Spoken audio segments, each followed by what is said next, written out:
ڕاستی وەرگرە و پشت لە گومانکە. گوێ بگرن ئینسان ضرورە دەوڵەتی ئیسرائیل بناسێ. دەوڵەتی ئیسرائیل جیاوازە لەگەڵ دیانەتی جوولەکە، ئەوەتان لێتێک نەچێت. دەوڵەتی ئیسرائیل ئەوانەی پیاوی بەڕێزی بەتەمەنن لەم مزگەوتا بە بیریان دەکەی دروست بووە. دەوڵەتی ئیسرائیل جیاوازە لەگەڵ دیانەتی یەهودی و جوولەکایەتی، دووشتی لێک جیاوازن نابێت تێکەڵاو بکرێن. ئەم شەڕی ئیسرائیل لەگەڵ ئیسلامدا شەڕی جوولەکە نیە لەگەڵ ئیسلامدا، شەڕی دەوڵەتێکە کە ئێستا بنچینەی دروست بوونەکەتان بۆ باز دەکەم. ئەو گەنجە بەڕێزە ئەو منداڵە جوانکیلا ڕەن بێ نەزانێ ئیسرائیل چۆن دروست بووە، دەی چاک گوێی بۆ بگرە لە واقعی مێژووە تێت دەگەێنم ئەم دەوڵەتە چۆن دروست بوو. ئیسرائیل دەوڵەتێکی عەسکەرتاری دیکتاتۆری پێکهاتوو لە توندڕەوترین جوولەکەکانی دنیا کە لە ساڵی 1948 دروست بووە. مێژوویەکی نزیک بە دانیشتوو کەم بەڵام پارە زۆر و بەهێز کە بە یەعلام و بە پارە توانێتی پشتیوانی هەموو دنیا بۆ خۆی ڕاکێشێت. ئەم دەوڵەتە چۆن دامەزرا؟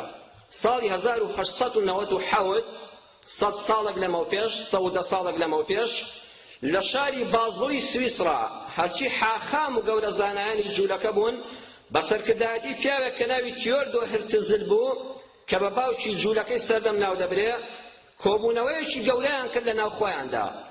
وتیان ئێمە دەوڵەمەندترین خەڵکی سەرزەوین. جوولەکە عادەتەن تا لە سلێمانیشدا ژیاون بە بیرتان دێ ئەوەی ڕشتپێکان هەر خەریکی زێڕەنگەری و شتی وا بوون، یعنی بەردەوام پارەی جیهانی لە دەژێ دەستیاندا بووە.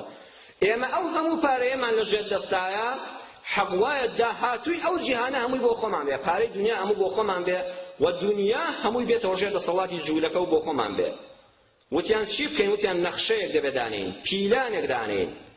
پیلانەکان ئەوە بوو، وتیان جا ئەم پیلانە چۆن ئاشکرا بوو؟ ئەمە 1897 پیلانەکە بەسرا. خوای گەورە چۆن ئاشکرایەکە؟ بە ڕووداوێکی زۆر سادە لە جانتاکاندا کۆنووسەکە نووسرا کە دواتر بۆتان باز دەکەم. یەکێک لەو کەسانێک کە لە سەرکردایەتی ئەو کۆنگرەیەدا بوو ساڵی 1902 لە فەڕەنسا لە یەکێک لە شوێنە خراپەکان دوو لە ڕووی مزگەوت و ماڵی خوا کەمەلهایە لەوێدا خەوت بوو، لە جانتایەکی دیبلۆماسی زۆر قایمدا ئافرەتێکی خراپ وای زانی ئەوە پڕە لە دۆلار و پارە، پەلاماری جانتاکەیدا و دزی کاتێک گەیشتەوە شوقەکەی خۆی و بە هەر شێوەیەک لە جانتاکەی هەڵبسڕی سەی دەکا هیچ دینار و دۆلارێکی تێدا نییە، هەمووی ئەوراقە فڕێدان تووڕە بوو. دواتر بۆ ئەوەی کەوا تووڕەیەکەی خۆی بخواتەوە کە ئەو هەموو ڕەنجەی لە پێناوی دزینی ئەو جانتایەدادا و بەهێوە دەچوو دەستی کرد بە خوێندنەوەی کە سەیری کرد ئەمەشتی زۆر عەجایبات لەم وەرەقەدا هەیە، هەر دڵی خەیاڵاتە. بۆیە مامۆستایەکی ناسیاوی کە خەڵکی ڕووسیا بوو، مامۆستای جامیعەی سۆربۆ بوو، ئوستازی جامیعە بوو، وتی مامۆستا ئەم وەرەقانەم دۆزیوەتەوە نەیگوت دزیومە، ڕەن بێت تۆ سوودی لێ ببینی.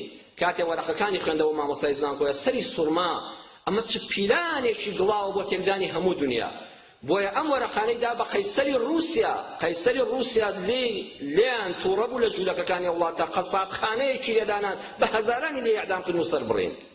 جا ئەو ئەوراقانە چیان تێدا بوو؟ پیلانی ئەو کۆبوونەوەی تێدا بوو کە دەڵێ بۆ ئەوەی جوولەکە دەست بگرێ بەسەر هەموو دنیادا واجبە ئەم خاڵانە جێبەجێ بکەین. مەرحەلەی یەکەم ناوی خوا و دین و ئیسلام و مقەدەسات نابێت لە مێشکی خەڵکا بمێنێ، شتێک نەمێنێ کە پەیوەندی بە خواوە هەبێ، خەڵک ناوی خوای دەبێت لەبیر بەرینەوە، جا چۆن لەبیری دەبێەوە ئارەزوی خۆتە. دووەم نابێت شتێک بمێنێ بە ناوی شەرەف و ئەخلاقەوە، نابێت شتێک بمێنێ ناوی شەرەف و ئەخلاق و حەیا بێ. خاڵی دووەم. خاڵی سێم دەبێت دەوڵەتان بە شەڕ بدەین، پارە بدەین بە دوو دەوڵەت بۆی بە شەڕیان بدەین بەیەک، چەک بۆ هەردووچیان بکڕین بە شەڕیان بدەین.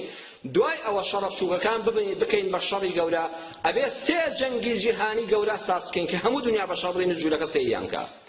جەنگی یەک جیهانی یەکەم لە ئەنجامی ئەو جەنگەدا دەبێت دوو دەوڵەتی زلهێزی دنیا بخەین، یەکەم دەوڵەتی خەلافەتی عوسمانی، دووەم دەوڵەتی رووسیای قەیسەری.